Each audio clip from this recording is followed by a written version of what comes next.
Bonjour et bienvenue sur le Monde Pharmaceutique TV pour ce JT spécial French Green Day. Ils sont plusieurs pharmaciens à avoir répondu à l'appel des collectifs Ma pharmacie ne fermera pas, Les Pigeons Pharmaciens ou encore Pharmacool.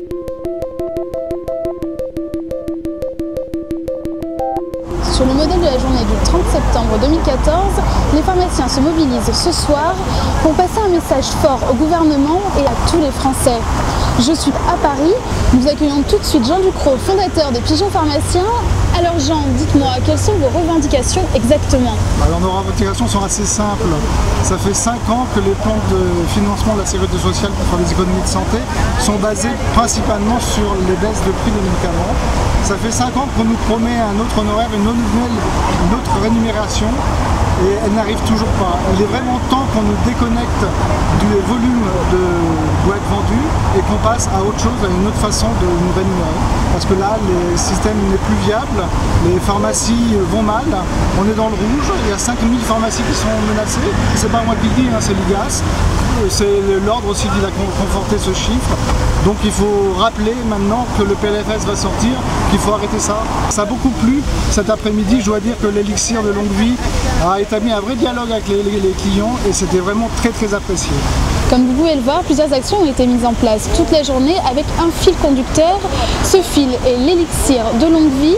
Ce dernier est pour les organisateurs le symbole du pharmacien, mais aussi du médicament qu'il distribue. L'idée est de passer le message qu'en menaçant les pharmaciens, on menace aussi la santé publique. Cet élixir est représenté de façon concrète par une potion verte à base de chlorophylle, potion que les pharmaciens ont distribuée toute la journée mais qu'ils ont aussi versée dans des plans d'eau afin de les rendre verts. Jean nous parlait justement de l'impact du PLFSS 2016 sur la profession. Il est aussi important d'aborder la volonté du gouvernement d'opérer un virage ambulatoire. Nous allons justement interroger Frédéric sur les conséquences du virage ambulatoire sur la profession de pharmacien. Bonsoir. Bonsoir. Alors Frédéric, dites-nous, d'après vous, quelles vont être les conséquences du virage ambulatoire sur les pharmacies et les pharmaciens? Le virage est le virage important entre la ville et l'hôpital, puisque maintenant il faut se mettre en relation.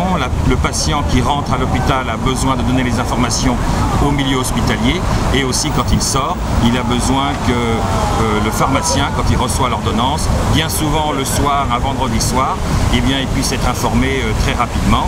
Et la communication, la transversalité entre l'hôpital et la ville, c'est-à-dire avec le pharmacien, est quelque chose de très important.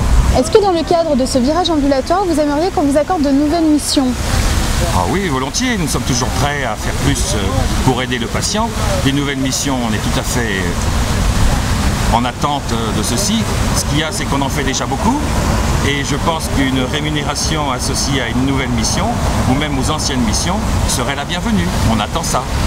Ça va être le rôle un petit peu des URPS, c'est de demander justement des rémunérations pour les nouvelles missions dans la loi HPST, Hôpital, Patient, Santé, Territoire. De plus, pour la plupart des pharmaciens, la profession va mal. Nous sommes allés à leur rencontre pour entendre leur ressenti sur le futur de la pharmacie. L'inquiétude, c'est la pérennité du réseau, c'est la proximité des soins pour les patients.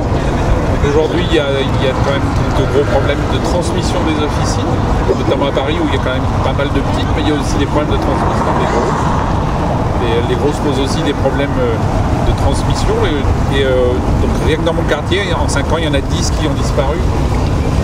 Pour la moitié, n'ont pas trouvé de repreneur.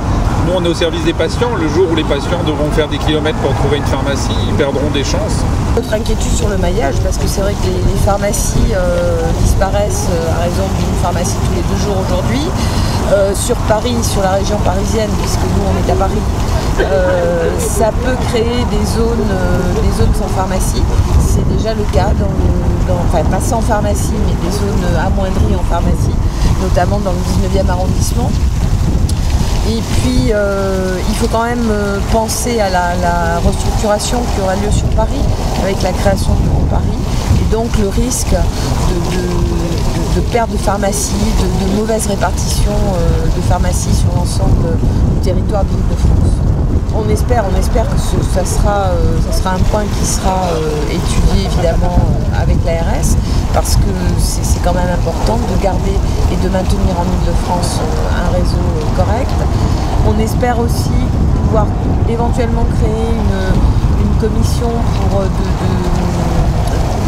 pas de surveillance, mais enfin une commission qui permettrait de se faire rencontrer les pharmaciens afin de favoriser les regroupements. Parce que des fois, les pharmaciens n'osent pas approcher le voisin parce qu'ils ne le connaissent pas ou ils ne l'aiment pas. Voilà. Donc, en fait, travailler pour une surveillance du réseau en Ile-de-France et une amélioration de la distribution de l'offre de soins en Ile-de-France. Comme vous le voyez, les inquiétudes sont nombreuses et bien installées. Nous avons choisi d'aller à la rencontre d'un économiste spécialiste de la santé afin de l'interroger sur le futur de la profession. Retrouvons tout de suite Xavier Pavie. Alors, ils ont un problème de modèle économique. Pour plusieurs raisons. Ils ont des injonctions de Bruxelles qui fait en sorte qu'on dérégule aujourd'hui les systèmes, les marchés de la santé d'une façon générale. Ça apporte effectivement de nouveaux concurrents, des généralistes, des distributeurs généralistes, des distributeurs plus spécialisés sur Internet. Les coûts de santé augmentent. On a un allongement de la vie. Et puis il y a également une technologie qui aujourd'hui n'est pas forcément ce que le pharmacien a adopté. C'est-à-dire quelle nouvelle technologie aujourd'hui l'officine acquiert pour pouvoir mieux distribuer. Ce qui veut dire que pour pouvoir se développer, pour pouvoir changer, pour pouvoir combattre dans ce nouvel environnement finalement extrêmement concurrentiel, le pharmacien doit complètement se réinventer. Et il ne doit pas se réinventer en pensant quel type de boîte, quel type de prix, quel type de concurrence ou quelle protection, mais réfléchir sur la réelle valeur ajoutée du pharmacien qui est celle de service. Aujourd'hui, personne ne peut combattre le pharmacien sur 3 éléments. La proximité, l'expérience et la crédibilité. C'est autour de ces 3 axes-là que le pharmacien peut développer, déployer des armes pour empêcher toute forme de concurrence, une concurrence saine dans laquelle il y a effectivement peut-être distributeurs de médicaments, mais le pharmacien n'est pas dans cette optique-là. Il ne distribue pas des boîtes de médicaments, il a les boîtes de médicaments comme support, avant tout c'est sa valeur ajoutée. Il y a 2 choses. La première chose c'est qu'il a énormément de contraintes, c'est-à-dire que la loi globale qui encadre le pharmacien d'officine l'empêche un certain nombre d'actes médicaux, paramédicaux possibles, qui aujourd'hui pourraient complètement être de sa compétence. Aujourd'hui, les pharmaciens globalement savent faire un vaccin. Quelqu'un qui veut se faire vacciner, on va arriver dans la période de la grippe, il doit passer chez le médecin généraliste, chez le pharmacien récupérer le vaccin, chez l'infirmier. Tout ça, c'est des coûts que le pharmacien pourrait largement absorber, faire baisser l'acte finalement de vacciner et lui-même pourrait le faire finalement. Eh bien ça, c'est une des causes possibles de manifester. Une des causes possibles, c'est comment est-ce que je peux mieux livrer mes médicaments sans forcément partir de mon officine, mais partir d'un entrepôt que je peux gérer également. C'est également, c'est quoi la livraison à domicile et comment je peux la faire très haut de gamme avec un certain nombre de services et je peux la facturer beaucoup plus facilement. Bref, il y a un pan considérable de services sur lequel le pharmacien doit comprendre qu'il peut se réinventer. Mais il est bloqué par un certain nombre de règles, de traditions, de conformisme.